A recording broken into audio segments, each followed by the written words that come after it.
Hi, good morning, and welcome to another episode of Ask Ellie Intuitive Insights and Your Questions Answered.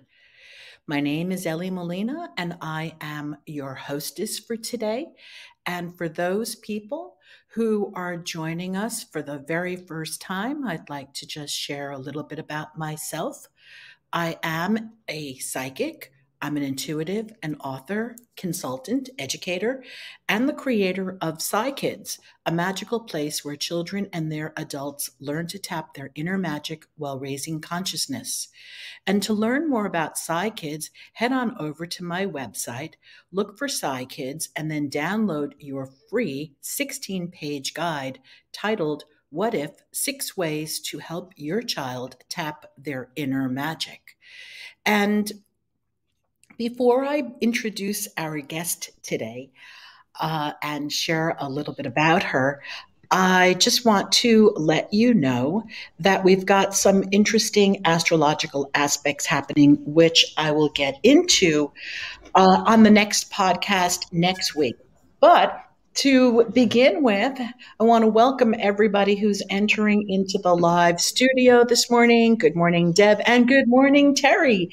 And I know that we have a few Hello. other people. Hi, good morning. Thank you for being here.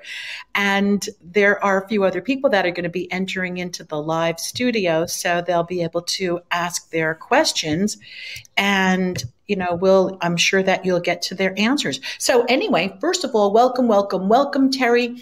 I want to introduce you officially. That means I get to read your bio. Oh, God.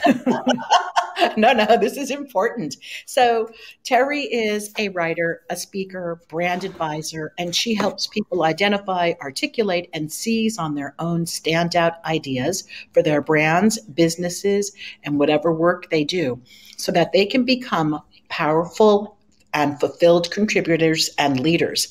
And I just want to share with you, all of that is true beyond true. Terri is absolutely awesome in this field. Terri leads workshops. She speaks across the country. She has done a TED Talk that has over 7.3 million views when I checked last, Terri. She helps her clients go from paralyzed, yes, to prolific, from stuck to full steam ahead, and not only change how they see their own work, but how they see everything else too. So, Terri has just written a book. It came out in December, I believe, right? December, the end of December. Yes. And her book is called Unfollow Your Passion, How to Create a Life That Matters to You. So before I even let you talk, Terri, I just want to let our listeners know that Terri was on the Today Show, and then you were on the Today Show in Canada also, correct? And have there been any other shows that I've missed? Because I'm doing my best to keep up. Oh, my gosh. So am I. I'm trying. For some reason, I got a lot of bookings in Canada, which was very interesting. I was on two of their top morning shows and a morning chat show, like The View, but in Canada.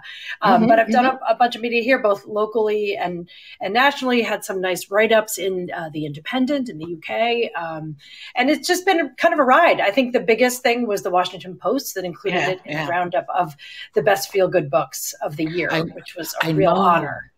I saw that. I got chills when I saw that. Okay, because everybody listening, I just want you to know, I made a prediction for Terri, and you're going to hear it here. Yes, Terri, I predicted that your book is going to hit the New York Times bestseller list, and it is just a matter of time. And I just know it. It's just something that I know, because your book has got such wisdom in here. Okay. And just no matter who you are, no matter what you're reading. And, I just want to share a couple of things about Terri for those of you who are listening and who know me. Terri's been my Gateless writing teacher, and that's where we met. So if anybody's unfamiliar with Gateless, we can talk about that after we talk about Terri's book. But Terri was my writing instructor, my writing teacher, and she's just Terri, you're a magician when it comes to articulating. A magician. You are. When it comes to articulating what other people have in their heads, Terri did that for me, and my results were outstanding. They were beyond outstanding. And I'm just so grateful to have your brilliance in my life, Terri. So that is why I want to talk about your book now. I want to talk about the wisdom, the inspiration. Like I said, this is going to hit the New York Times bestseller list. Oh, God. No, it is, Terri. It is. It is. I see it. Every chapter is so deep. If the reader starts to spend time to explore, and you know what I came away with? There's freedom in reading this. There's a lot of freedom from conventional wisdom of the self-help world. And, here's what I came away with that in reading your book. People intuitively will know that they can give themselves permission to be really who they are rather than being held back by the constraints of shoulds and shouldn'ts. And so I do have a couple of questions for you. Okay. Okay. Yes, please ask away. All right. So before we really talk about like some of the details in here, was there a moment for you, like the aha moment where you knew I had to write this? I just had to write this. You were compelled. No. Interesting. No. Okay. All right. Nope. I mean, it's funny because, do you want me to tell you? Because that is interesting. A few people have said like, oh, did you know? And this was the thing, as if there's a lightning bolt moment. But rather than, and some people do, they see the image, they know what the book's going to be. They have an image for what it should be, a vision. But I did not. I've been writing my whole life and not really sure where I would take it. It's kind of like being really good at sewing and just sewing lots of things and going, what do I do with all this material? So that's what I was doing. I did give that TED talk that you mentioned, Stop Searching for Your Passion, in 2015. So that's 7 years ago now. And to think that someone might go, oh, Terri did this talk, and then she said, I'm going to do a book about it, then pitch a book and publish it. But realize there's 7 years in there. And I did not have any intention. People are like, oh, are you going to do a book about that? I said, why? I already did the talk. I'm done. I'm on to the next thing. I always like doing something new. So I didn't consider it. I thought, what will I do next? And what will I write next? So I happened to learn and enter into a writing community, not realizing it. I went to a retreat and discovered an approach to writing that made me feel free and alive. And I loved it so much. It made me feel like back to the way I used to feel around writing. And I loved it so much that I said, well, I want to write a book.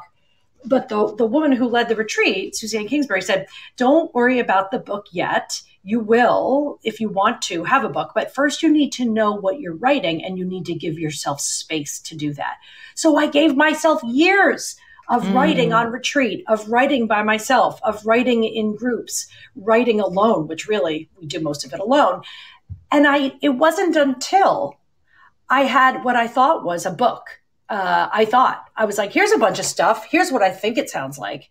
So I worked with Suzanne to create this proposal, and I took it to a bunch of agents, 99.9% of whom said, no, thank you.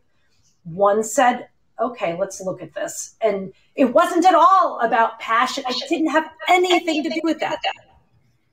Wow. What it did have to do. Oh, sorry, I'm hearing an echo. No, hold on. That's me. I'm having a slight tech glitch here, and that is because there are these messages that it says all these messages, and I'm unable to see them. So I don't know if you can see them.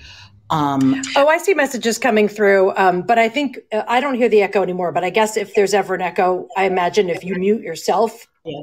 That was me. That echo was me. Yeah. So, I was looking to see if I could find the messages on my iPhone. Yes, I know. And I can't, let's see. I don't see them. I see them on there now.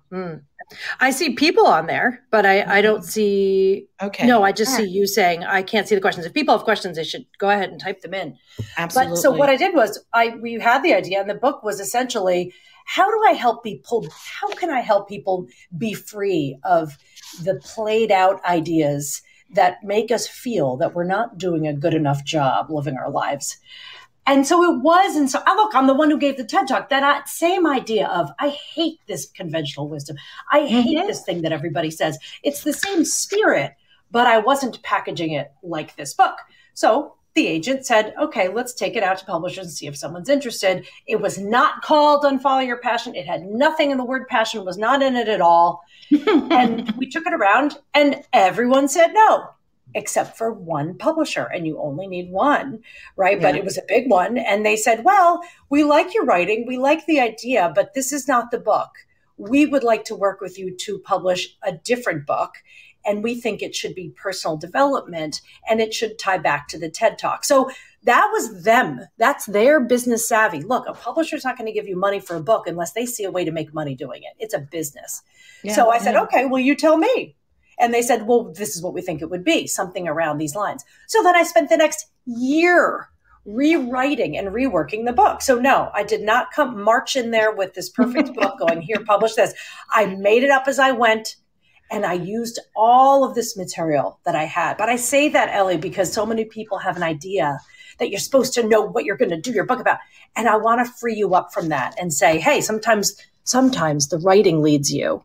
Mm-hmm, mm-hmm. Absolutely. And that is one of the reasons that I took, this is circling back to Gateless now. When I first met you and then worked with you in Gateless, I had such freedom for the first time from the constraints of what I'm supposed to be doing, how it's supposed to be looking, and how I'm supposed to be writing. And again, I just want to keep going back to your book because there are so many things in here that I just look at, I laugh, and I say, I wish people could read this. And I do. I am going to highly, highly recommend that everybody listening to this now and in the future go out and purchase a copy of this book, Terri's book, Unfollow Your Passion, and then start really looking at, so many of the little, they're gems. Each chapter, Terri, is a gem. Other people's agendas, how to unsubscribe from other people's agendas. I have that in my world where clients will come to me and they'll say, I've got all these distractions. And,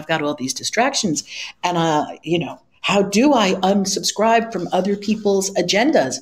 And then, you've given this great chapter, and then there are these prompts. Tell the readers about the prompts, okay? The listeners. Oh, yes. Listen, anyone can have an opinion about how we can live our lives better. Anyone can say that, and we can read it and agree with it or disagree with it. But to my mind, the book is not useful unless you not only read it, but metabolize it. And the way I metabolize things, the way I feel that I learn them is by writing it. That might be the student in me, it might be the writer in me, but I really believe that when you write a thing, you're taking something you learned from the outside, you're bringing it inside your brain and body, and it's coming back out again. It's how you metabolize information. So I wanted to include prompts at the end of each chapter to encourage people to write their own chapter, like to now make this yours. My life only matters my life doesn't really matter that much at all. No one person's has to. It's about how we make it matter in our own lives. And so the prompts will be connected to each one. Like there's the very popular chapter about why you can stay in your comfort zone. Oh, I love that chapter. Yeah, because we always are told, we got to get out of your comfort zone. Well, you're going to be you're going to spend most of your life outside your comfort zone. If you can find a shred of comfort, hang on with both hands. And so one of the prompts is to think about where you are comfortable. How can you create comfort so that you can feel flexible, rested, and strong? Because you don't take on challenges well when you're feeling threadbare. And so I make sure that I feel pretty squarely centered in my space. It's why I am participating in and creating gateless writing communities of writers and people, anyone. It doesn't have to be that you qualify as a writer. Anyone who wants to be part of it can be, if you want to find strength in where you're comfortable. And that's what I'm basically setting out to do through this book and through my work. Yeah. And, but I have to, go ahead. Go ahead. No, you go ahead. Go ahead. You I have to tell you though, because people listen to, look, I've been talking a lot about the ideas in this book. When you launch a book, you end up getting to have lots of great conversations with people. It's a real honor and a privilege. But let me tell you, the thing that comes up the most is people say, well, how am I supposed to know what I should do with my life? And by the way, Terri, how are you so sure and confident about your own? I am not. I don't know any more about what my life will be in 5 years than you do. And even if we have an idea, it's an idea. It's a thought. It is not reality. But the difference is trust. Are you going to decide to trust your decisions now and know that they're going to work out the way they will? The problem I hear from people is either, I don't know what I'm passionate about, or, oh, I have so many passions.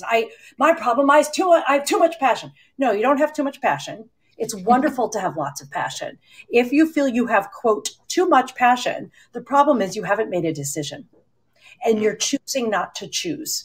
And you're saying, oh, I could do all these things, so I don't know what to do. I guess I'll do nothing. That's very convenient because then you don't have to do anything. So the real choice is, are you willing to make a choice to focus on something that would be worth doing for you right now? People say, I want to make a dent in the universe. I want to make an impact. That is way too high a goal, way too big, because it makes us think that every day we haven't made a dent in the universe, we're failing. It's too much. I don't go into every day saying, today's going to be the biggest day of my life. I said, today I'm going to do good for some people, hopefully connect with people and make a difference in their day, and hopefully get through a little work of my own. And that's enough. I think the pressure to I have to mean something, it's just too much. Yeah. And I totally agree. And I remember reading, I don't have it marked here, unfortunately, but I remember reading the chapter about, oh my God, I'm just having like a blackout moment here. I remember reading the chapter where you were talking about, was it bucket list? No, I'm looking at bucket list right now, which is throwing me off, but it was about the passion. It was about the passion part. And it was the myth basically that, oh, that's what it was, that you're going to be passionate about something and then you're going to do the work. And then you were sharing, right? Like you do the work and then all of a sudden you start, right? You tell it. Mm-hmm. Yeah, you know what I'm talking about. There's an illusion that, or people who have, and this is something that I read in a study that was widely publicized that I seized on immediately. There was a study published in Psychological Science that looked at fixed mindset versus growth mindset around passion. Meaning, if you believe that you are predestined, that it is pre-programmed and that you're meant to do one thing, your one passion, if you believe that there's no choice and you were born to do a thing and you don't know what that thing is and you have to go and find it, you're probably going to be more likely to give up on things. Mm-hmm. Because a fixed mindset person says, this is either right or wrong. This is either for me or not for me. And what they found were that people with a fixed mindset around passion were more likely to quit something when it was hard, because they'd say, oh, this is hard, so it must not be my passion. Let me try something else. Mm-hmm. And they would try a lot of different things. They would never trust or allow themselves to grow and evolve. Plus, they would likely curtail other interests. Nope, I'm just a person who does music. Nope, I'm just a person who does this. That limit does not help you, because people who have a fixed mindset about passion also mistakenly believe that passion will provide endless and unfettered motivation. And I have news for you. You other humans out there, there is nothing that guarantees endless motivation. We are humans. We need to sleep, eat, go to the bathroom. We get bored. We get angry and irritable. We go through all the phases. So to assume that when I find my magic thing, it's all going to work out. I actually just saw something posted on LinkedIn and I'm trying to bite my tongue. I don't want to say something and I don't want to blow up someone's spot, but someone wrote, oh, well, if you're doing what you love, you'll never feel stress. I said, that is not right. And what she just did was make everyone feel that if they're stressed, they're doing it wrong. Right. Stress. Listen, launching a book is stressful. I'm lucky to have the stress, but whether it's stress or what they call eustress, EUSTRESS, it's still stress. It can be good or it can be bad, but this life without stress and with endless dreamy motivation is not life. So let yourself off the hook right there and know that your passion is a feeling. It's a source of energy. You'll change. You'll get bored with one thing. You'll get interested in another. And the way I see passion is not as one predetermined by the gods major for life. It's more like a yellow lab, like a really eager dog that runs along with you. A yellow lab will follow you wherever you go. Throw a ball, it'll chase it. If you allow yourself to see passion that way, then you might be willing to try more things and to enjoy more things rather than wonder if you're doing it wrong. Yeah. I love that. And I was also reading Say Yes to Yourself. This is in the chapter of No One Was Given a Script. So many people, even that I work with, feel that they have to have a script, a predetermined way that they're quote unquote supposed to be doing life. And when we know that we just kind of, well, as you so beautifully and eloquently put it, we follow the I guess the signs, we follow what shows up, and you can share more about that because you've got it. I love the way you write, Terri. It's so funny. Also, it's brilliant and it's funny. Oh, you missed your calling as a comedian, girlfriend. You're right. And we want to talk about that also. So to hit upon that, when people tell us, oh, you missed your calling, right? And then getting back to the script, the way that life is supposed to be scripted for us, God, no. It's not scripted at all. In fact, we already know this. You already know this. There's no one, even with psychics, even when we, Ellie, we've all people who love you and have invested in not just your gift, but other people's. I've invested in other intuitives. We don't do it because we can be delivered tomorrow, today, but because if anything, talking to business intuitives, psychics, whatever you want to call them, should strengthen our own intuition. This is about learning skills to trust ourselves, right? Knowing that who could have planned what would have happened now. And I love when people say, oh, we're living in uncertain times. We were always living in uncertain times. Didn't just become uncertain. Things just went a certain way, one way till they didn't. But I took improv classes for years and I loved it. I actually loved the classes more than I loved performing it. And that's saying something because I love me a stage. But the act of doing improv, when you're given, basically it's kind of play for adults. You walk into a scene, they go, okay, your word is, car. And then all of a sudden, two people walk into a scene and they have no idea what they're going to do, but they start riffing together and figuring out what the scene's about. You have to have tremendous trust in the other person and you have to be willing to go with what comes up. But when you do improv, which what I learned from paying and going to classes was that I could see what my go-to was when I was anxious.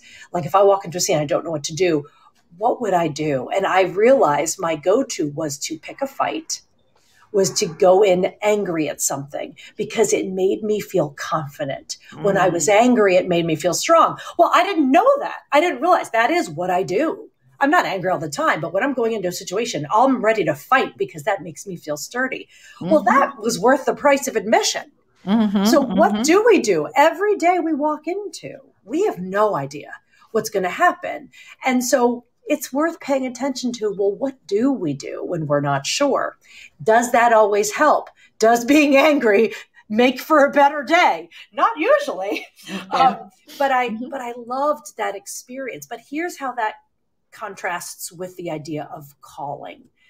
If every day is an improv and we're going in with just a few suggestions of how the day might go, the idea of a calling, the reason I don't love it is because it sounds as if it's divinely inspired. Like, oh, I was called to do this. Oh, the gods didn't call you. I'm so sorry. Maybe you're not on their short list because your life is meaningless. Like, or when people use the word calling, they'll say, these cupcakes are divine. Cheryl, you missed your calling. You should have been a pastry chef.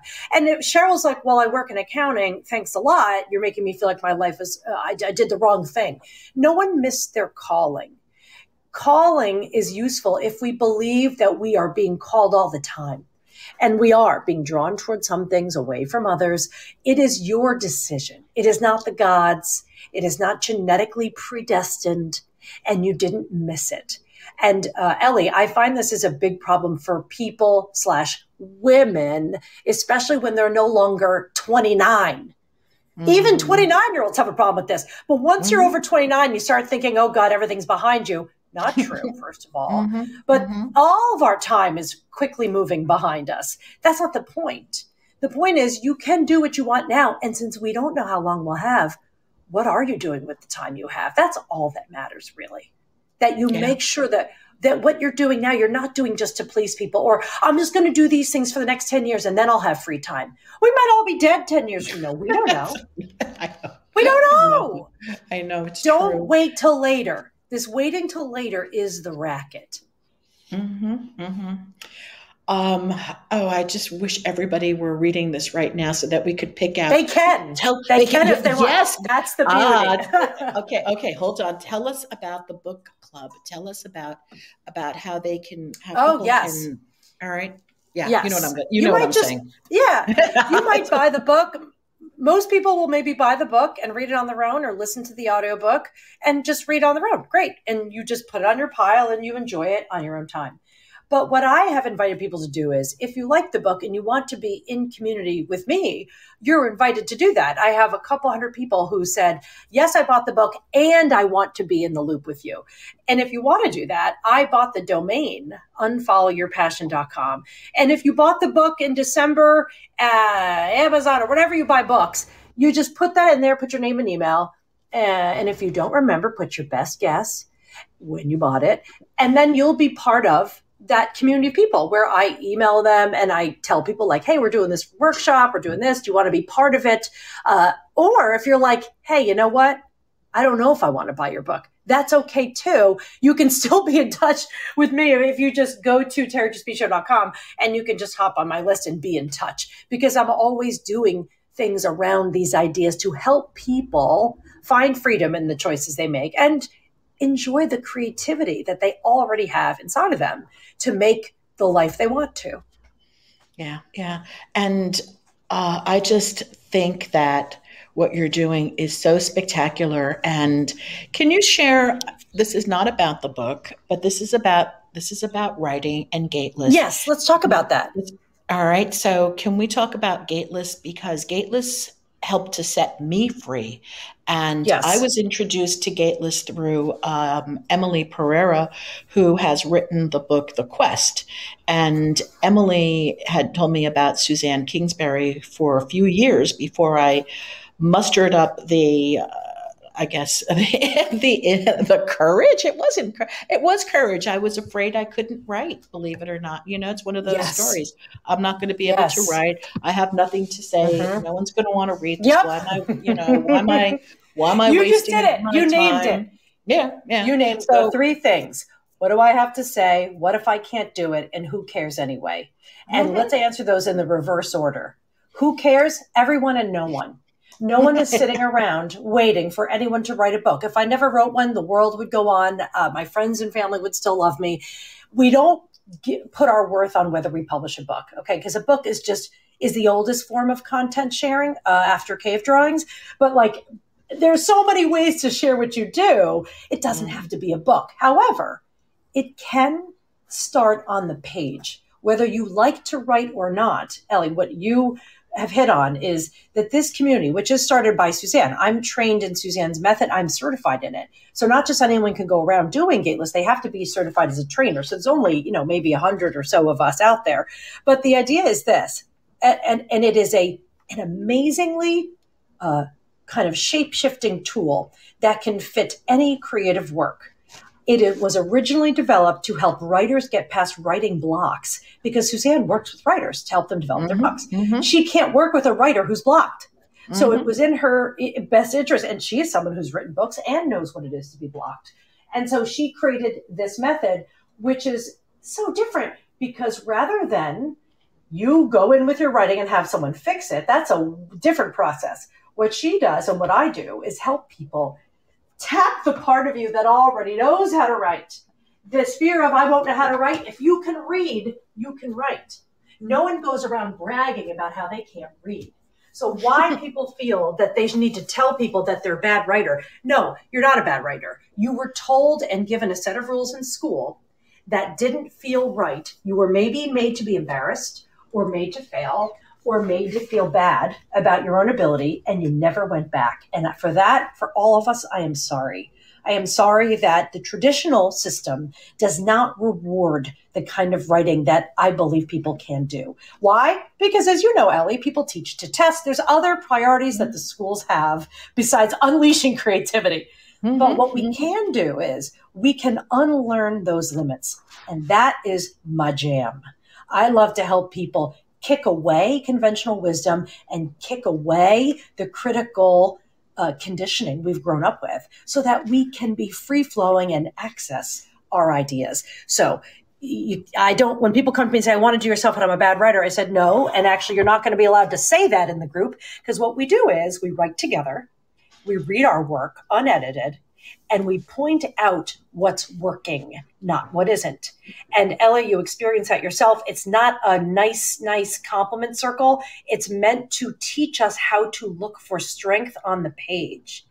It's meant to look for what's working, because no one told you. Your whole life, everyone's been slicing up your work with a red pen, and they haven't actually shown you what works. If you don't know what works, how do you know how to keep doing it? You don't.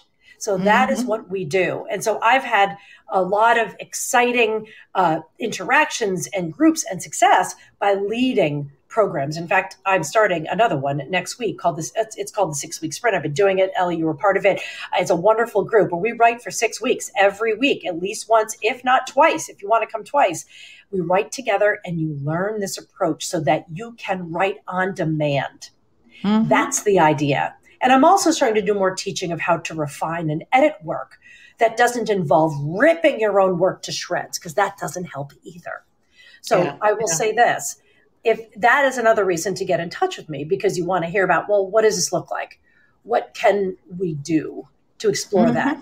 And so that's it. Everyone can use the page for self-exploration, for idea development, for writing and creating, but you have to be willing to allow yourself to enter the room. And that's what Gateless is. It's kind of a room, virtual or not. But Ellie, you really came loose when you started writing. Stuff just flowed out of you. Thanks, Terri. You know that 90% of the book was written in Gateless during the time that I was with you and in the other sprints and with Suzanne. That is when really, truly 90% of the book was written, and so much of it was rewritten and dropped and refined. And I look back at my writing from 2 years ago to my writing now. And it's like a whole other person. All right. And what do you see? What do you see that looks different when you look at your stuff? Okay. So first of all, let's look at it from a grammatical point of view. I was writing in passive. Okay. So the things were happening to people. The man was hit by a car. All of a sudden the car slammed, the car slammed into the man, and he jumped 15 feet. That's a whole other way of seeing the world, okay? And what's more engaging? The man was hit by the car, or the man, whatever I just said, I don't remember. The car slammed into the man and he flew, right? So, I mean, obviously the second one is more engaging. So that was just one thing that I started to realize. So each time I would write, I would start paying attention to my verbs. Am I in? And then the big thing, am I in the body? Can they feel this? And so then the feedback that I was getting in our groups was that people were saying to me, wow, this is so sensory. This feels so movie-ish. Okay, I can see this as if it were a movie. And that is like, yes, that's what I want. Yes. So that would inspire me to write more. And, it's just been an incredible. And Ellie, you're an educator. I mean, process. You're someone Terri, who's come from I'm going to just share with you, we were not taught to teach writing that way. We were taught to teach writing, right? That we were taught how to do a narrative. This is what you do. Boom, boom, boom, boom. This is what you, there's no room for creation in there. It's strictly a template, and you must follow the template so that the educator can give points so that they can then pass the test. That was writing. That's right. It's not, and it's of course not your fault, right, Ellie? It's the system is taught around compliance. It's about how to do things the correct way, which I guess makes sense from a skill. Let's make sure everyone follows these rules. But then what it does is kind of pours water on the flame of the freedom. Because if you're really worried about compliance first, if you're really worried about doing it right, then you will not be free to actually say what you want. And that is the thing that people experience in my workshops is, oh my God, I feel this force coming through me that has been basically locked up for so long. I didn't know I was capable of that. And just your point, Ellie, about passive voice is very interesting because we do talk about craft. We're not teaching grammar, of course, but we're looking at how does the craft, it's not right or wrong. It's what is it making us experience? In a passive voice, which you're noticing happening, it takes power away from the speaker. It can take power away from the character in the story. And sometimes that's a way of being very safe. When you look at corporate communications, there's a lot of passive voice. That's not, oh, they're wrong. There's a purpose to that. There's a purpose to all writing. And in corporate communications, they don't want to point fingers or blame. So it's very passive. But in our world, when you're trying to move people with your work, passive won't do it. But you might go, well, I don't even know. Am I being active or what am I doing? You'll know because when you write it in a 10-minute window or a 20-minute window, which is so small, you won't have time to correct grammar. And what you'll do is get at the essence of what's there and what's brilliant. And when you get a look at that, you're ignited, baby. You're like, whoa, that's how I felt. When I left my first retreat with this approach, I was dubious at first. I go, this isn't going to help me. By the end of the weekend, oh my God, I flew out of there and I said, I can do anything. I can write anything I want. And I kept going. For 7 years, I went to retreats. I studied this thing and it is the reason I have a book now.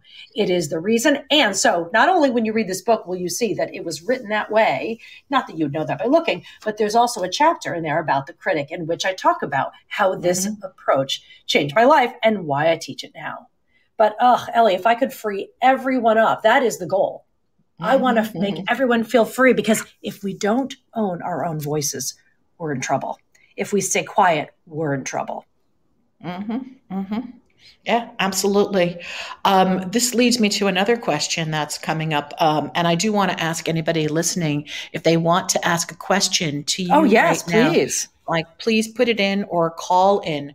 But my head is spinning to the question, is there going to be another in-person retreat down the line? Oh my God. Yeah, I hope so. Yes. I love the in-person retreats. I love going to them as an attendee. And I also love hosting them, but that is a very different energy, right? Because if I'm hosting it, I don't get to be a writer on the retreat.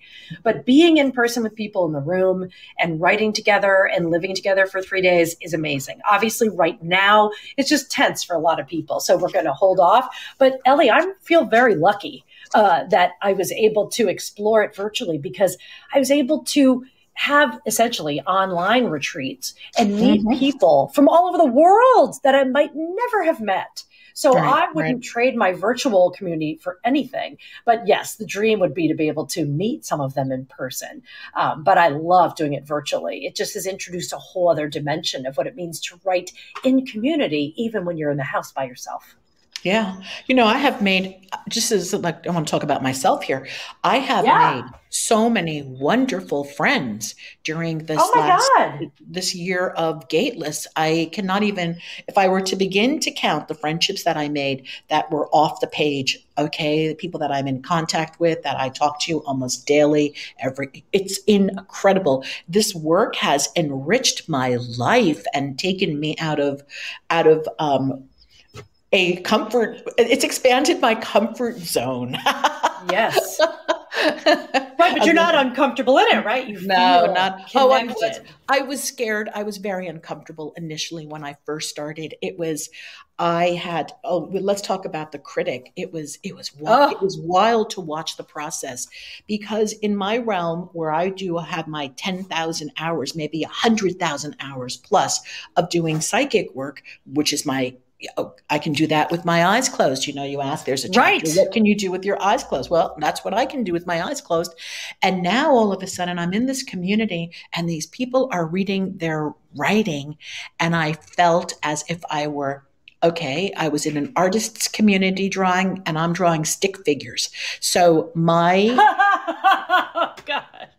oh my God, my critic was raging, and I watched the process. So I've got this thing about being self-aware. That's my gig. So as I'm watching myself be self-aware of the inner critic and what I'm thinking and what I'm doing and how I'm feeling sick, then about all of this, that's when I said, okay, I'm just going to take a deep breath and I'm going to read what I wrote. And if I hadn't read what I had written, I wouldn't have gotten to the point where I'm writing the way that I write now. All right. Because I had to take that. For me, it was a risk to expose myself. It's one thing for me to write a newsletter, Terri. That's a whole other animal. Okay. Only to start writing something that involves the senses and imagination and fiction, nonfiction, that was a whole other genre that I was not familiar with. So yes, but the creative part. Mm-hmm. The community is wonderful. It is, as I say, douche proof, because people who are real jerks tend not to want to come and write with people and point out what they love about other people's work. Real jerks don't tend to want to participate in that. You get a real generous, non-judgmental, supportive community of people. And Ellie, they've changed my life too. These people that we've met, you have also. It's such a privilege to get to work with people like you. And so I don't take that lightly at all. I can't believe that I'm always blown away by people who come in and want to be part of it. But you just said too, and I want to point out, the creative part, the fun, juicy part of writing story and getting into the physical nature of writing, of not only the physical experience of writing, but of writing about real things. People will say to me, oh, but I need to post on LinkedIn and newsletters, business stuff. But then there's I want to do creative stuff. And I don't know. Well, I do know why. We see that as a binary, that it's over here's creative and over here, as if you have to write a novel to write creatively. And then if you're going to write on LinkedIn, you have to be boring and professional. Not at all. In fact, one of the people in our community, Christy Schmidt, who I just was looking on LinkedIn, and I've been urging her, you're such a beautiful writer. Please write stories on LinkedIn. People love the stories. She started doing it, and her stories are because most people who are putting rah, idea, smarty pants stuff, no one connects emotionally. Really good writing must connect emotionally, and you don't get there just through brainiac stuff. You actually have to connect with the physical, with the human. And so the stuff, if you're I want to write creatively, do it. Bring the creative into your, quote, professional and business work, because so few do. It's bloodless out there. Most people's stuff is bloodless because they thought they had to be sterile and compliant. So if you can tell story and engage people, my gosh, you're going to get people listening to you. And whether that's for work or for fun, isn't that the point? Yeah, to move and to connect with other people. And you can do that through your work. But not if you're all buttoned up. Yeah. Note to self taken over here, girlfriends. And that's why I love reading your newsletters. They're so everybody get on Terri's newsletter list. Okay. Get on her email list. Your emails are so rich. They're so great. I mean, there's just something. I wouldn't even call them newsletters. Yeah, you're right. Yeah. There's something, Ellie, there's something even about the word newsletter that sounds kind of like it was mimeographed. Remember mimeographs? They would print it off the printer and stuck under a door where people step on it. I try to make sure every email that goes out is a letter to a person. And in fact, I spend quite a bit of time on it. I'll sit there. It's my writing practice. I don't necessarily sit and write in a journal every day. I write emails to the people who have said, sure, I'd like to hear from you. And I write to them every week. And it's a love letter. I treat them all like love letters. I want to share something personal. I want to tell you something that I'm up to, and I want to hear back. I love when people hit reply and go, oh my gosh, that happened to me, or this was funny. That matters. So if you guys are on people's newsletters, their lists, hit reply, respond to it. The person who's sending that out is hoping that you will care enough to write back. It is a two-way conversation. It's so true, Terri. When I send out my emails, okay, and somebody responds back and they share a story, or they share a success story, or they share something that happens, it makes my day. It makes me really Oh happy. my I mean, gosh. how would I know what's going Yes. on with everybody? I do a lot of readings. I don't get feedback. I don't know what's happening in their lives unless they actually send me emails and text messages to say, hey, that this happened, yada, yada, blah, blah. This was, yeah. And I love that feedback, even if it's something that I like you do, something relevant or important that is said that can guide somebody for that day or for that moment, or kind of like picking a tarot card and Yeah. getting the right Yes. card for the day. So That's exactly right. In fact, people will write back and go, I don't know if you really read these, but I'm like, of course I do. Like, what am I, Oprah? I'm just sitting here with my email. Of course. Like, I don't know if this is really you. I'm like, who else do you think it is? Like, I think it's really funny. But that makes me kind of sad, because it makes me think that the default is that we don't really believe people are there. And that kind of breaks my heart, that we think everything's a bot. Well, I am not a bot. I am just a person with an email list that I've worked incredibly hard to make it something worth getting and worth being in touch about. So I do hope to be in touch with your community, Ellie, and yeah, to keep the conversation going, really. Mm-hmm. So I would like, you can type this in if you're on a laptop, where it says, please input your message. If you can put your information there, that would be awesome. And I will also include your information on the YouTube and the pod Oh, being yes. at the end. But I'll put mine in there for anyone who's listening here get now. Mm-hmm.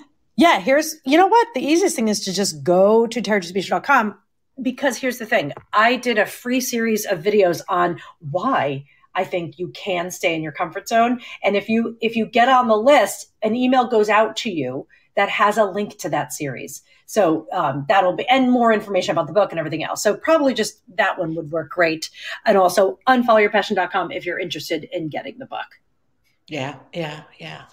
And Awesome. if you already have it, to tell me that you got it. But Ellie, what a wonderful opportunity. I really appreciate you having me on. Oh, I'm so thrilled to have you on. You've just reignited a part of my own passion. Great. And I'll share what that is. I love writing my newsletters, and I will share with you. Sometimes sometimes my critic is raging during the newsletter. And then it's like, what happens? What happens for you? Are my readers going to find value in this? Am I talking too much about myself? Does this sound like I'm promoting my work? Is there value in here for someone? So all of those things come into my head while I'm writing, and sometimes it stifles where I go in the newsletter. So, and then there aren't that many stories, because then I go into this the critic again. Oh, what if you tell this story and then somebody's going to feel that what they're doing isn't working, like all of that. It's like that nonsense, that critic that happens, right?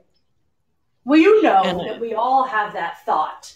But here's something that I do to avoid that, because same with me. Look, I love writing my emails, but I also run a business, and that business requires people to be in business with me. So I do, sometimes if I am launching a program like I am right now, I'll mention it at the bottom of there. Or if it's like, hey, this is happening. Sometimes I'll do an email that's like, hey, this is what's happening, and I'm wondering if you're interested or know anyone who is. You just can lead with that. But the other thing is, Ellie, with regular newsletters, like when you're writing to your list regularly, and there's a fear of, oh God, does anyone care if I'm talking about myself? You can talk about yourself. Think about if you were meeting a friend for a drink, and you run in and you're like, oh my God, I have so much to catch up with you on. You sit down. What's the first funny story you want to tell? Oh my God, listen to this. Whatever would follow the, oh my God, listen to this, is the story you can tell. If you wouldn't sit down with your friend and say, you know what, I'm so amazing because, of course, that would be weird. You'd say, listen to this funny. You would say, listen to this funny thing that happened. Can you believe this? This floored me. Something that surprised you, made you laugh, made you think. It's okay to talk about yourself when you're offering a story that you think might entertain and engage the listener. And so, yeah, it's totally okay. If you feel weird about it, then you say, well, what's making me feel weird? Because maybe there's something in there that you feel uncomfortable saying, and maybe you don't say that. But you do and can write about what's happening with you. Because when you sit down to talk with a friend, they're dying to know what's going on. So do the story, write the story. And here's the tip. write something that you would finish the sentence, listen to what just happened, or listen to what I just read, or listen to this thing. Then you tell them that, because if it doesn't surprise you while you're writing it, then it might not be as surprising to the listener. If you go in with a big, an axe to grind, people hear the axe grind and they don't want to hear it. They want to hear it in the context of story. So don't ever feel bad about writing about yourself. And don't worry about like, oh God, is there value in it for someone else? Would you ask yourself that meeting a friend for dinner? Oh, I hope there's value for my guest. I hope my friend finds value in our conversation. No, there's value by being together. That's the key. Oh, Terri, I love you. And I am so, so glad that you're here, sharing your wisdom, sharing your energy, really just sharing yourself with everyone who's listened today. And I don't want to take up too much more of your time. So is there anything that you want to share immediately with everybody listening so that, they can, I don't know, find you? I don't know. I mean, again, or I think invite people to the sprint, Yeah. If you want to explore what it might be like to write with me, just, hop on the list and I'll tell you more about that, because it's starting next week. We meet up to twice a week to write together. And you do not have to have been an English major. It doesn't matter what you've done before. If you are open and want to tap your creativity, yes, this might be something you'd be into. But I want to also add this. People say, oh, Unfollow Your Passion. Is that for my 18-year-old son? For my 25-year-old daughter? Yes, and. And that's a great line from improv. Yes, and. This is not, young people are not the only ones who want to know what to do with their life. Other people want to know too. Every one of us. So this idea of like, oh, you're supposed to read that when you're 20. Well, it didn't exist 20 years ago, 30 years ago, right? So if you're like, well, I don't know, I love what I do, it's okay. If it bothers you, the kind of garbagey wisdom that you hear being punted around a lot, and you love the idea of challenging the traditional norms of what makes a meaningful life, this will be a book you will enjoy. You'll just enjoy reading it. You'll just get a kick out of it. It doesn't mean you have homework and you have to change your life. It is a fun read for that reason. A fun and irreverent read is what I would call it. It is. And your humor is, I just laugh, with all of these stories, and yet there's wisdom. And then I get to laugh at the same time. Yeah, it's brilliant. You're brilliant, Terri. Absolutely. Thank you, Ellie. So are you. Thank you. It has been such a pleasure and an honor to work with you in so many different ways. And again, if you want to get a taste of Terri's magic, I'm serious, go to my What If on my website and download your free 16-page guide. You'll be amazed. Okay. Yeah, we worked together on that. I was really thrilled to work with you on that. Oh, you're a magician. You took I read this and like, where'd she get this from? It's like, and then and I asked, where'd you get that from? You? I said that. Yes. I was like, yes. Unbelievable, just unbelievable.